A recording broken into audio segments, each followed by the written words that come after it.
Hi, it's Stephen DiPietro. Today I want to talk about mystery shopping best practice. I often get asked by my clients, what's the best practice out there? What should we be doing? What can we do better? How can we use our mystery shopping program? Well, what I'm going to do today is share some of the learnings we've had from our best clients and also from my deep links within the Mystery Shopping Providers Association, where I'm proudly Global Vice President. In that role, I get right into the depth of the association and some of the best practice from all over the world, and I'm going to share that with you here today. So let's get started. Firstly, we're going to look at the top 10 that I'd call the best practice, and they start with selling mystery shopping to staff through to qualitative data, all the way through to a bit of a surprising one, which is staying strong. And that one is a little bit interesting because there's not that much work involved, but it has a huge impact. So getting right into it, number one, selling mystery shopping to staff.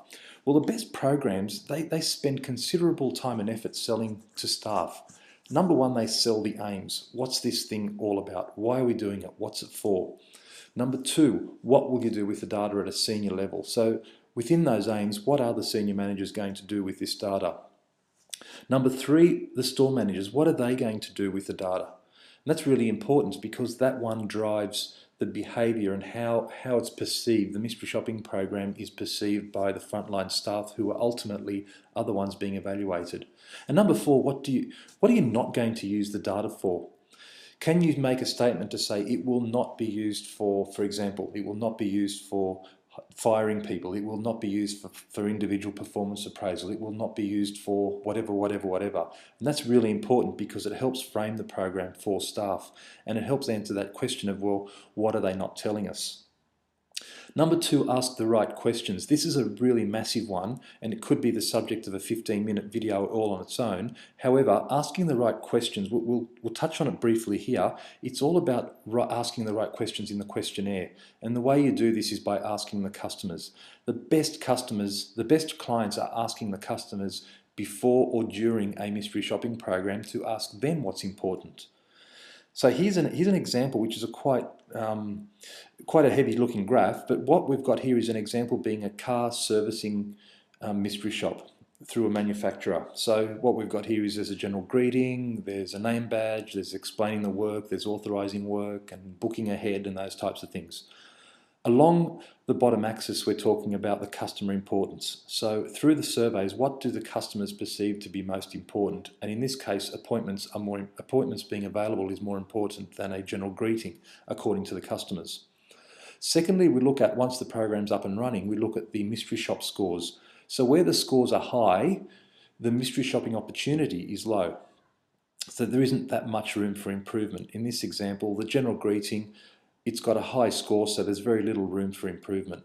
Where the mystery shop scores are low, there is a high opportunity for improvement. And in this case, name badges have low scores, and that provides a high opportunity for improvement.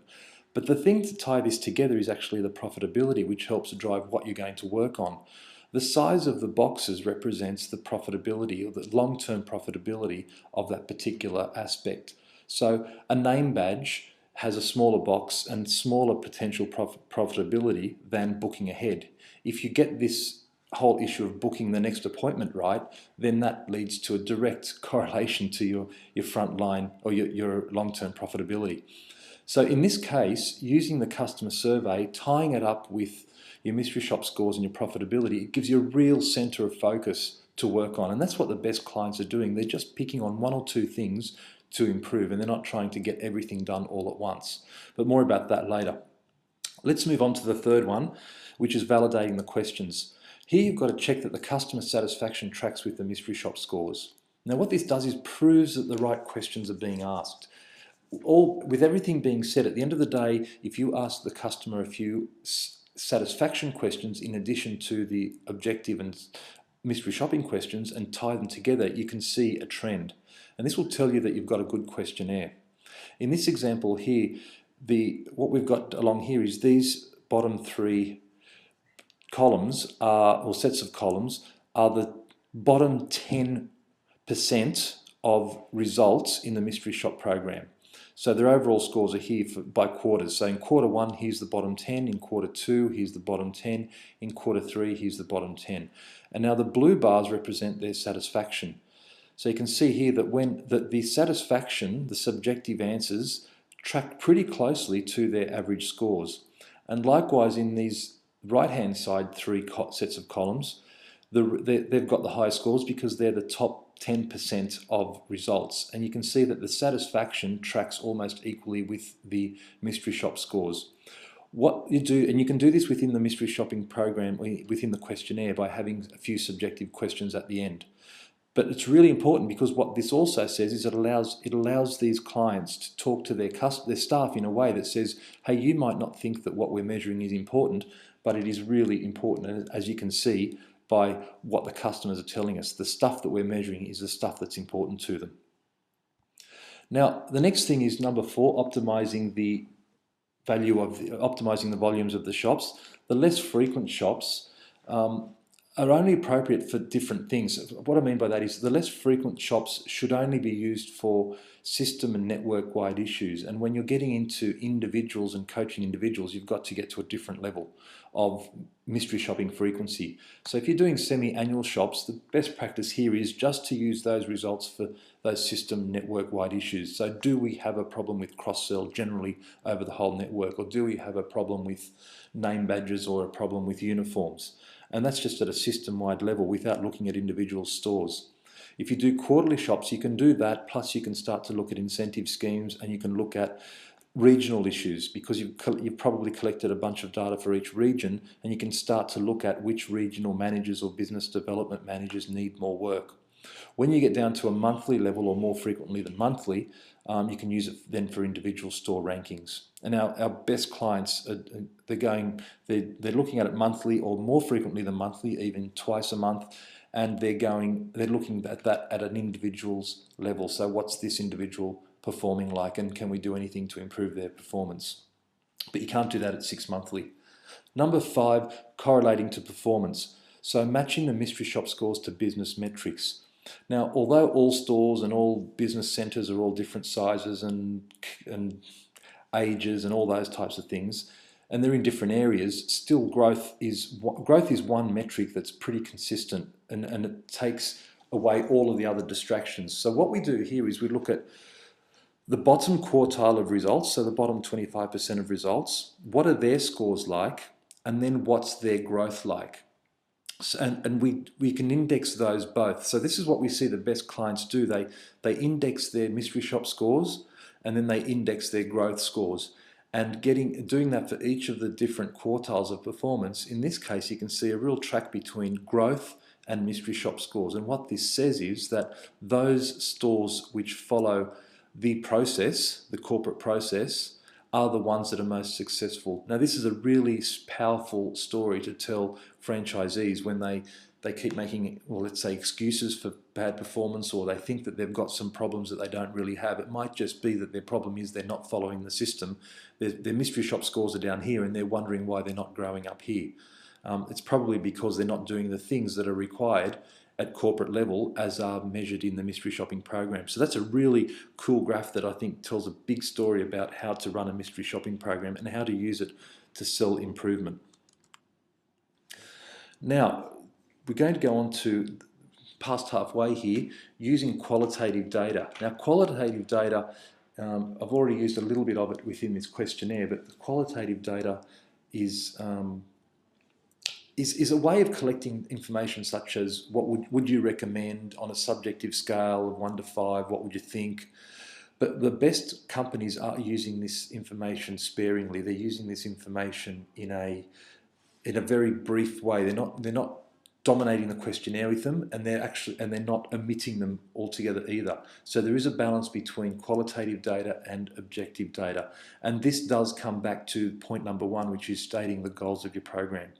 Sometimes you need to go more subjective and sometimes less subjective, but the best companies are doing a mix of both. Number 7, industry comparisons. The best clients want to know how they're competing within their industry, and they actually do competitor shops, and they then compare themselves to the competitors, and then they also like to compare themselves to other industries. So how do our, for example, cross-sell rates compare to other retailers, and what can we learn from other industries? Number 8, talking to staff. The best users of mystery shopping talk to their frontline staff about the results. These discussions have got really great importance, and they go beyond sticking results on a wall or in the coffee room or anything like that, or a break room. They use them as an agenda for a staff meeting, and regional managers do the same. The best clients we see, they use these results as a really active form of agenda setting for the month or the period ahead.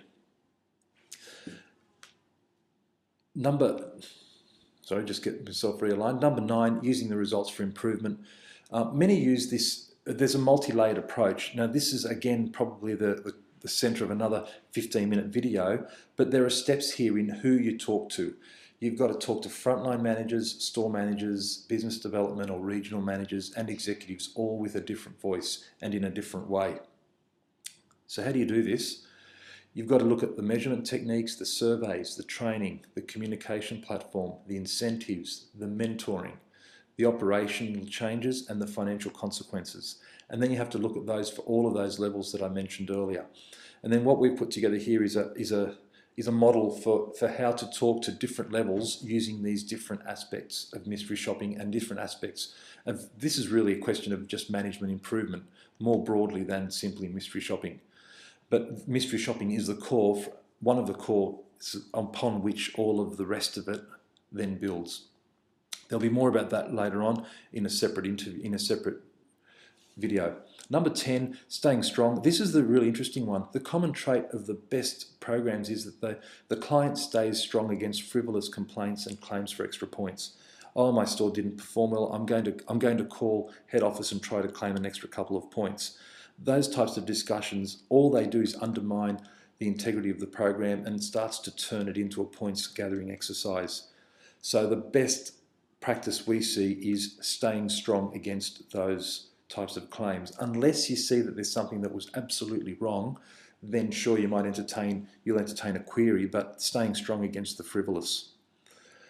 So if you've got anything to add or any thoughts, please post the comments on our website. If you want a private conversation, email me at sdipietro@serviceintegrity.com.au or go to our website and sign up for the newsletter, which is going to have more and more of these types of videos. We're going to talk more about some of those more detailed ones like customer surveys and that big metric of that big model, and we're going to talk about those types of things in more detail and how you can use them to improve the service in your organisation. So thank you very much, and again it's Stephen Di Pietro signing off, and have a great day.